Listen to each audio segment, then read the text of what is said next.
ഈ ജനുവരി 20 നടന്നൊരു സംഭവം കേട്ടോ. വെസ്റ്റ് ബംഗാളിലാണ് നടക്കുന്നത്. മൗലാന അബ്ദുൽ കലാം ആസാദിൻ്റെ ഒരു കോളേജാണ്. അവിടെ സൈക്കോളജി പഠിപ്പിക്കുന്ന ഒരു ടീച്ചർ, ഒരു പ്രൊഫസർ ഫസ്റ്റ് ഇയർ പഠിക്കുന്ന ഒരു പയ്യനെ കല്യാണം കഴിച്ചു. ആ വീഡിയോ ഭയങ്കരധികം വൈറലായിട്ടുണ്ട്. നല്ല രീതിയിലാണ് അവർ കല്യാണം കാര്യങ്ങളൊക്കെ നടത്തിയിട്ടുള്ളത്. മാലയിടുന്നു, മറ്റു സംഭവങ്ങളൊക്കെ. അവർ സ്റ്റുഡൻസൊക്കെ ഫോട്ടോസ് എടുക്കുന്നു. അപ്പോൾ ആ വീഡിയോ വൈറലായി.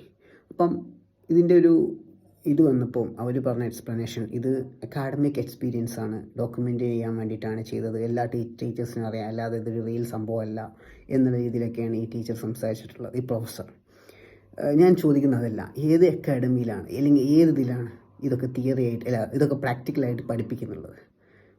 ഇങ്ങനെ സംഭവങ്ങൾ കല്യാണം കഴിച്ച് കാണിച്ചു കൊടുക്കുന്ന സംഭവമൊക്കെ ഞാൻ ആദ്യമായിട്ടാണ് കാണുന്നത്. അതൊന്നും ഒരു രീതിയിലും അക്സെപ്റ്റ് ചെയ്യാൻ പറ്റുന്ന ഒരു ഇതല്ല, ഏത് പ്രൊഫസറാണെങ്കിലും.